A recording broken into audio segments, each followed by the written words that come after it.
जुर्म की ये कहानी एक ऐसे शैतान की है जिसने जिस पत्नी के साथ 7 फेरे लिए, अग्नि के सामने ताउम्र उसकी रक्षा का वचन लिया, मामूली सी बात पर उसी पत्नी को मौत दे दी। अपनी ही नाबालिग बेटी के सामने कैसे एक हैवान पति ने पत्नी को पीट पीट कर मौत के घाट उतार दिया और पुलिस से बचने के लिए आरोपी ने क्या चाल चली, देखिए इस रिपोर्ट में।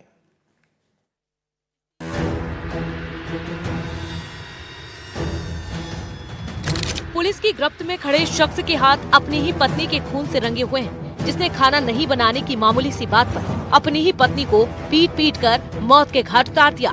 हैवान ने अपनी ही नाबालिग बेटी की आंखों के सामने पत्नी की हत्या कर दी। हत्या के बाद सजा से बचने के लिए इस हैवान ने पत्नी की मौत बीमारी से होना बताया और 7 दिन तक पुलिस को गुमराह करता रहा। चलिए शहडोल में एक पति की खूनी हैवानियत की दास्तान आपको सिलसिलेवार तरीके से बताते हैं। 21 दिसंबर 2025 बरहा गांव, गोहपारू थाना क्षेत्र, शहडोल। बीते 21 दिसंबर को गोहपारू थाना क्षेत्र के घर में शांतिबाई नाम की महिला की संदिग्ध मौत हुई थी, जिसके बाद मृतका शांतिबाई का पति दिनेश सिंह गौड़ उसी दिन थाने पहुंचा। उसने पुलिस को बताया था कि उसकी पत्नी शांतिबाई बीमार थी, अचानक उसकी मौत हो गई। जानकारी पर पुलिस ने केस दर्ज कर मौके पर जाकर जांच की। पुलिस को मृतका के शरीर पर चोट के निशान दिखाई दिए, जिससे पुलिस को हत्या का शक हुआ। पुलिस ने जब महिला का पोस्टमार्टम करवाया तो उसकी रिपोर्ट ने पुलिस के होश उड़ा दिए। दरअसल पोस्टमार्टम रिपोर्ट में महिला के शरीर पर कई गंभीर चोट के निशान की पुष्टि हुई है। पीएम रिपोर्ट के मुताबिक महिला के साथ मारपीट की गई थी। रिपोर्ट में महिला की मौत किसी बीमारी से नहीं हुई थी, बल्कि मारपीट के कारण महिला की मौत की पुष्टि हुई। पोस्टमार्टम रिपोर्ट में ये शीशे की तरह साफ था कि शांतिबाई की बीमारी से मौत नहीं बल्कि हत्या हुई है। चूँकि उसका पति उसकी बीमारी से मौत का दावा कर रहा था, लिहाजा पुलिस को हत्या का पहला शक मृतका के पति दिनेश पर ही किया। पुलिस ने जब दिनेश को हिरासत में लेकर सख्ती से पूछताछ की तो उसने पत्नी की हत्या का जुर्म कबूल कर लिया।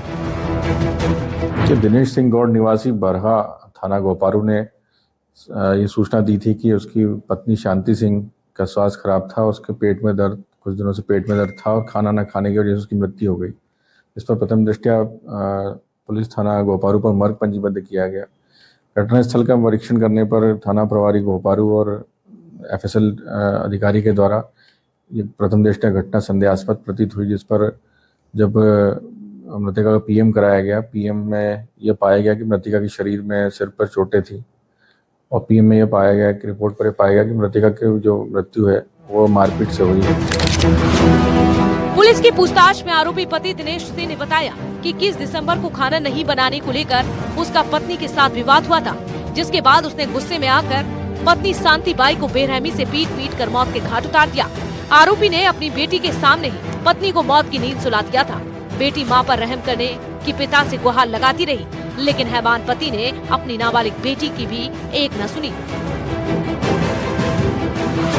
संपूर्ण जांच पर धारा 103 बीएनएस के तहत अपराध पंजीबद्ध किया गया और जो पति दिनेश सिंह गौड़ से सख्ती से पूछताछ की गई तो उसके द्वारा ये बताया गया कि जब वो घर काम से लौटा था उस दौरान घर पे खाना न बनाने को लेकर इन दोनों के बीच में विवाद हुआ। उसके द्वारा मृतका शांति सिंह से मारपीट लाठी डंडों से की गई, जिससे उसकी मृत्यु हो गई। शांतिबाई हत्याकांड का पुलिस ने खुलासा करते हुए आरोपी पति को गिरफ्तार कर सलाखों के पीछे भेज दिया है। घटना को छुपाने के उद्देश्य से उसने उसकी शव को अपने एक कमरे में लेटा रख दिया, जिससे ये प्रतीत हो कि वो महिला पेट दर्द की वजह से मर गई है। आरोपी दिनेश सिंह गौड़ को इसमें गिरफ्तार कर लिया गया और जेल भेज दिया गया। इस तरह से पत्नी की हत्या कर 7 दिनों तक पुलिस को गुमराह करने वाले आरोपी पति के जुर्म का खुलासा हुआ। अब पूरे गांव में हर किसी शख्स की जुबान पर इस कातिल पति की खूनी जुर्म के किस्से हैं। Bureau report, NDTV, Madhya Pradesh, Chhattisgarh.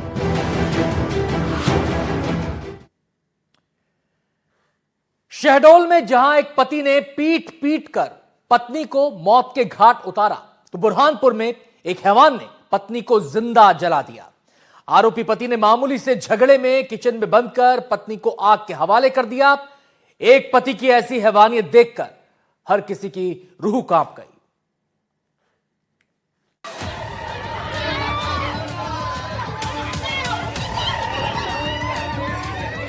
Burhanpur में पति बना हैवान, पत्नी को जिंदा जलाकर मार डाला, किचन में बंद कर किया आग के हवाले। घर के अंदर किचन में पड़ी महिला की जली हुई लाश और एक घर के बाहर लोगों का हुजूम। ये खौफनाक मंजर एक पति की हैवानियत की पूरी कहानी बयां कर रहा है, जहां एक शैतान ने मामूली से झगड़े में अपनी ही पत्नी को जिंदा जलाकर मार डाला। झगड़े के बाद आरोपी पति ने पत्नी को पहले किचन में बंद किया और फिर डीजल छिड़ककर उसे आग के हवाले कर दिया। जब तक आसपास के लोग घर में पहुंचे तो उनके सामने पड़ा था महिला का जला हुआ कंकाल। जब मृतका की जेठानी ने उसे बचाने की कोशिश की तो आरोपी ने उसे भी जिंदा जलाने की कोशिश की। हालांकि जेठानी की जान बाल बाल बच गई। आरोपी पति अपनी पत्नी को जिंदा जलाने के बाद फरार हो गया। जिस किसी ने भी इस दिल दहला देने वाली वारदात को देखा उसकी रूह कांप गई, कलेजा मुंह में आ गया। मृतका का नाम ज्योति है। ज्योति मूल रूप से जैनाबाद की रहने वाली थी। उसकी शादी बहादुरपुर के रहने वाले अरुण से हुई थी। आरोपी पति अरुण खेती किसानी करता है। दोनों की 2 बेटियां हैं। बताया जा रहा है कि 2 दिनों से ज्योति और अरुण का किसी बात को लेकर विवाद चल रहा था, जिसने झगड़े का रूप ले लिया। सोमवार की रात भी दोनों में झगड़ा हुआ था। मंगलवार सुबह करीब 8 बजे एक बार फिर दोनों में झगड़ा हुआ, जिसके बाद गुस्से में आकर आरोपी पति अरुण ने ये खौफनाक कदम उठा लिया। तो सूचना मिली मेरे पंचायत कर्मी द्वारा कि यहाँ आग लग गई है। यहाँ मैं आया तो देखा तो महिला को जला दिया गया था उसके पति के द्वारा। तो हमने फिर आग बुझाई तो उसके बाद में महिला पूरी जल चुकी थी। उसके बाद में हमने पहले तो पुलिस को फ़ोन लगाया, फिर वो जो पानी की फायर की जो गाड़ी रहती उसको लगाया। फायर ब्रिगेड भी आ गई थी, लेकिन तब तक आग बुझ चुकी थी। किसने जलाया? उसके पति ने उसको जलाया। क्या नाम है उसका? अरुण। क्या करता था ये खेती करता है। तो कुछ जानकारी मिली क्या? आपके परिवार वालों से बातचीत हुई? परिवार से मालूम पड़ा उसकी देवरानी से, तो बोले आपसे झगड़े चल रहे थे। मंगलवार जब पड़ोसियों ने घर से आग की लपटें और चीख पुकार सुनी तो वो भाग कर आए, लेकिन चंद मिनटों में एक महिला अपने ही पति की भेंट चढ़ चुकी थी। जानकारी पर घटनास्थल पर पहुंची पुलिस के भी घर के अंदर के खौफनाक मंजर को देखकर होश उड़ गए। फिलहाल पुलिस ने महिला के शव को कब्जे में लिया, पोस्टमार्टम के लिए भेज दिया है। साथ ही वो फरार आरोपी पति की तलाश में जुट गई है। समाज का गुजर मोहल्ला है, वहाँ पे एक अरुण का गुजर रहता है। इसी सूचना मिली थी कि उसके द्वारा अपनी पत्नी को डीजल डालकर आग लगा दी गई। तो सूचना पर आए तो देखा तो जो महिला है उसकी मृत्यु हो चुकी थी। तो उसी में तो किसी और को जलाने का प्रयास भी किया था? नहीं, एक उनकी देवरानी है जिन्होंने बचाने का प्रयास किया था, तो उस पर उनके भी डीजल गया, लेकिन उनमें आग नहीं लगता है। वो महिला को ही उनने धक्का दिया था। उनने बताया जैसा कि महिला को बीच में धक्का दे देता डीजल डालकर, इसके कारण। तो प्रथम दृष्टया कारण क्या सामने आ रहा है? आपसे विवाद बताया अभी तक तो जो आया है कि छोटा मोटा विवाद चलते रहते थे, लेकिन पति पत्नी में, लेकिन अभी तक तो सुलझ जाते थे। लेकिन आज ज़्यादा कुछ विवाद हुआ है जिसको लेकर फिर इसकी आरोपी की स्थिति अभी तो इसकी कार्रवाई के बाद उसकी तलाश करेंगे। अभी यहाँ से भाग गया है। क्या करता था आरोपी? कितने साल हो गए थे शादी को? कितने बच्चे? कुछ जानकारी है? 2 बच्चे हैं। शादी के अभी कितने साल हुए इसकी थोड़ी जानकारी नहीं है, माता पिता से पता चला। रिश्तों की मर्यादा को तार-तार करने वाला ये मामला एक बार फिर सवाल खड़े करता है कि घर जो सबसे सुरक्षित जगह माना जाता है, अगर वही महिलाओं की कब्रगाह बन जाए तो महिलाएं आखिर कहां जाएं? पत्नी को घर में ही जिंदा जलाकर मारने वाले आरोपी पति को गिरफ्तार कर जितनी बड़ी सजा दी जाए वो कम है, ताकि कोई भी शख्स इस तरह के दिल दहला देने वाली वारदात को अंजाम देने से पहले 100 बार सोचने पर मजबूर हो। Bureau report, NDTV, Madhya Pradesh, Chhattisgarh.